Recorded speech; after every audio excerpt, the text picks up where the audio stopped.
여러분 안녕하세요. 반갑습니다. 이맘때쯤 되면 보통 피서철이라 그러지 않나요? 어떻게 휴가 다녀오신 분들 계십니까? 이미 다녀오신 분들도 계실 수 있고 또 계획을 세우고 계신 분들도 계실 것 같은데 그 휴식이라는 게 가만히 보면은 참 중요하죠. 그 프랑스에서는 1년에 한 달 유급 휴가를 준대요. 노동자들한테. 저희 대다수가 노동자죠. 저희 채널에 혹시 자본가가 계십니까? 계시다면은 상당히 부럽다는 말씀을 좀 드리고 싶고요. 아마 대다수 분들이 뭐 육체 노동이 됐든 정신 노동이 됐든 노동을 해서 생계를 꾸려나가고 계시리라고 생각이 되는데 현대 사회라 그래서 계급이 없지 않죠. 여전히 우리는 명백한 계급 사회를 살아가고 있습니다. 그 불란서의 한 달 유급 휴가 그런 거를 바캉스라 그러는 거죠. 그 이야기를 듣고 처음에 참 좋은 문화다 그런 생각을 했는데 충분한 휴식이 주어질 때, 여유가 주어질 때 우리네 삶에도 장기적으로 보면 보다 큰 활력이 주어지는 거 아닐까 싶기도 합니다. 너무 바쁘셔서 혹은 여건이 허락치를 않아서 올해 피서를 못 떠나시는 분들에게 저희 장자 길라잡이가 지친 마음과 정신에 잠깐의 휴식이나마 제공해 드릴 수 있기를 좀 바라게 됩니다. 저희가 계속 장자 양왕편을 함께 보고 있는데요. 오늘 양왕편에는 공자와 안회의 대화가 실려 있습니다. 이 역시 후대 도가들이 재밌게 꾸며낸 각색한 가상의 대화겠죠. 공자가 안회한테 먼저 이렇게 묻습니다. 안회여, 그대는 집안도 가난하고 신분도 비천한데 어째서 벼슬을 하지 않는가 하고 그렇게 물어요. 이게 요새 말로 하면 안회야, 너는 흙수저 중에 흙수저인데 거의 뭐 수저가 없는 지경인데 어째서 국가고시를 치르지 않는가 정도의 물음이 되지 않을까 싶은데요. 물론 공자 당시에는 이제 고시제도라는 게 있질 않았죠. 그 소위 과거제라는 것도 이제 수나라 때 도입이 돼서 이제 당대에 돼서야 어느 정도 뿌리를 내린 그런 제도고, 그 과거제라는 게 이제 인재 등용의 방편으로 정말 활발하게, 그리고 오늘날의 어떤 실정과도 좀 비교할 수 있을 정도로 그렇게 과거제를 활용하기 시작했던 거는 역사적으로 그 뭐 송대 정도에 이르러서 라고 봐야 좋을 것 같아요. 네, 이전에도 제가 몇 차례 말씀드렸지만 그 주희라는 인물이 그 유학 부흥 운동을 하면서 소위 신유학을 태동시키고 또 얘기해서 뭐 대학 중용을 따로 떼서 뭐 논어맹자 대학 중용을 사서로 정착시키고 이를 과거의 정규 과목으로 채택하고 했던 그때가 어떻게 보면 진짜 과거제의 전성기, 태동기라고 봐야 좋겠죠. 주자의 문제의식이라는 거는 사실상 딱 하나죠. 그 당대에 걸쳐서 이제 너무 커져버린 불교의 영향력, 그 외래 문화의 영향력을 이제 상쇄시키고자 하는 목적도 분명히 있었겠지만, 그러한 국수주의적인 태도는 이미 한참 주자 이전에도 그 한유 등을 필두로 이제 먼저 부상을 했던 그런 문제의식이고요. 그 주자의 진짜 불만은 공직자들의 윤리관 부재에 있었다고 보는 게 보다 합리적이겠죠.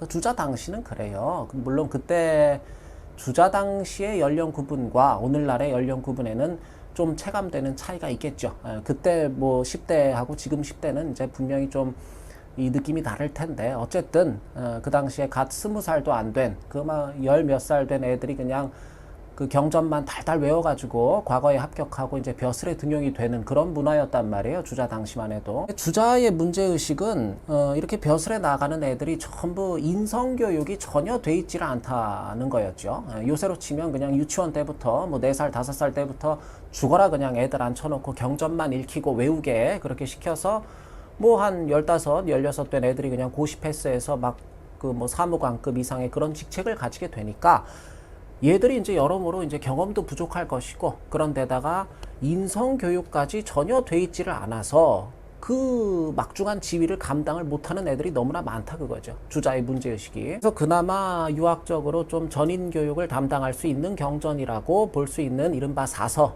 논어맹자, 대학 중용을 이제 정규 과목으로 넣어서 먼저 애들을 최소한 사람 구실은 할 수 있게 만든 그 후에 벼슬에 내보내든 말든 하자 하는 게 그게 주자의 주장이란 말이에요.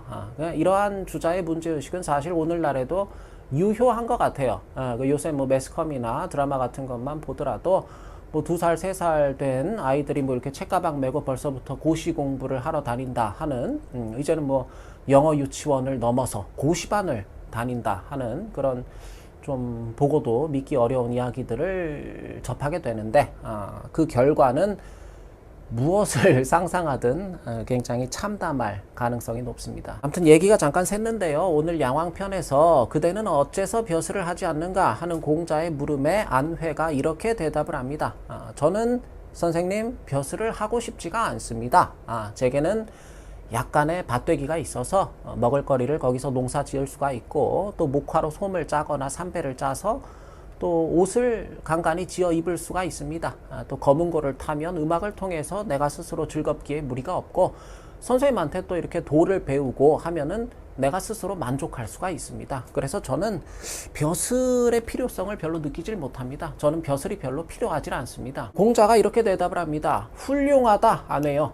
내가 듣기로, 이 부분은 제가 좀 써야 될 것 같은데, 만족할 줄 아는 사람은 이익 때문에 자신을 해치지 않고, 이런 얘기죠. 이익 때문에 자신을 묶지 않는다는 얘기예요. 이 루자는 묶지 않는다는 얘기. 그리고 깨달아 스스로 터득할 줄 아는 사람은 잃어버림을 두려워하지 않고, 그리고 내면에서 수행이 되어 있는 사람은 지위가 없더라도 이 자기라는 거는 어떤 부끄러워하지 않는다. 이제 그런 얘기로 부끄러워하지 않는다. 그렇게도 이제 우리가 이제 통상적으로는 얘기를 할 수 있겠지만은, 아무튼 이거 참 멋진 말이죠. 근데 이게 무슨 말이냐면요. 만족을 아는 사람은 이해득실을 따지느라 자신을, 이 루자, 이게 이제 결박시키지 않는다. 그런 얘기예요. 어떤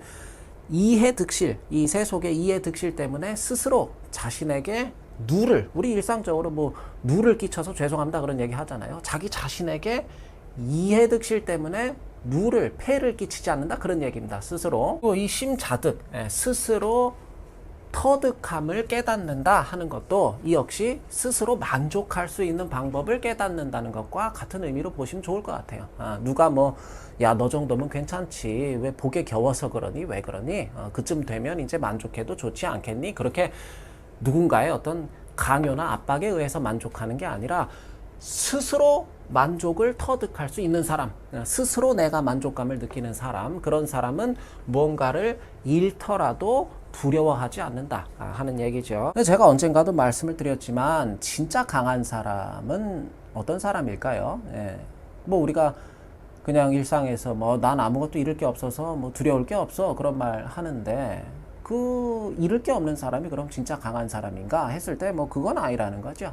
잃을 게 아무것도 없는 사람은 그냥 사실 거지가 잃을 게 없는 사람인 거고, 무언가 내가 잃게 되더라도 그것을 두려워하지 않는 사람, 뭔가를 상실하는 거, 잃어버리는 거 앞에서 요동하지 않는 사람이 진짜 강한 사람이 아닐까 뭐 하는 말씀을 이전에도 드린 적이 있습니다. 그리고 사실 오늘 후대 도가들이 진짜로 하고 싶은 말은 이거죠. 내면에 수행이 되어 있는 자는, 그런 사람은 이 나의 어떠한 직위, 지위, 어떤 위치가 없더라도 이 작자는, 아까 제가 이제 잠깐 말씀드렸지만 이 작자는요, 이게 지을 작자잖아요, 우리가. 그러니까 어떤 드러내 보일 만한 지위나 직위나 이런 것들이 나에게 없더라도, 내 위치에서 드러내 보일 만한 게 많지 않더라도 작하지 않는다는 거는 그런 것들을 억지로 만들지를 않는다, 지어내지를 않는다, 창작하지 않는다, 요새 말로 주작하지 않는다 그런 얘기입니다.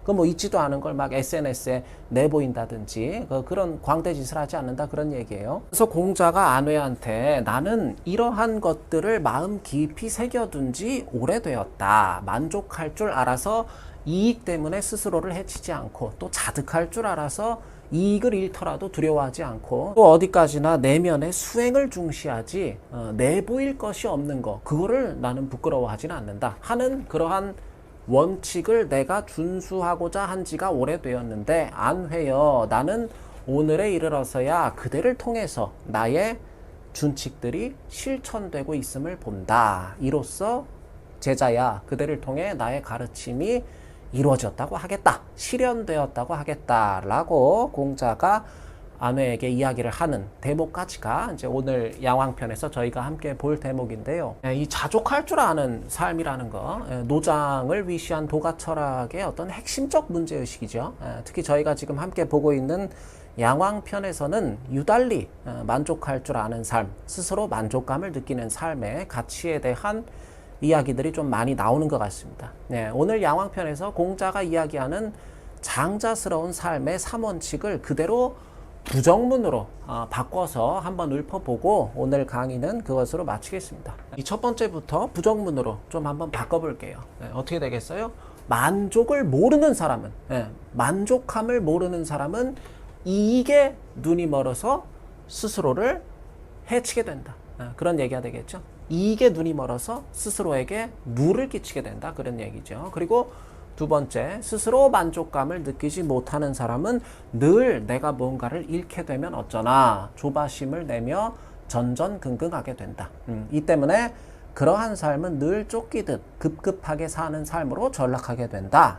부정문으로 바꾸면 그렇게 되겠죠. 세 번째는 어떻게 되죠? 내면의 수행, 속마음의 수행이 되어 있지 않은 사람은 내게 어떠한 지위가 없음을 부끄러워하고 자신의 현재 위치, 즉 나의 현 상황과 조건을 부끄러워하기 때문에 끊임없이 허망한 주작질에만 매진하며 소중한 삶을 낭비한다. 이로써 보면 이 세 가지를 합쳐보면 부정문으로 제가 방금 바꿔 이야기해드린 거 있죠. 이 세 가지를 합쳐보면 진실로 나의 삶을 해치는 주적이라는 것은 그것은 만족을 모르는 것이며 만족감을 느끼지 못하는 것이다. 만족감에 둔감해지게 된 것이다.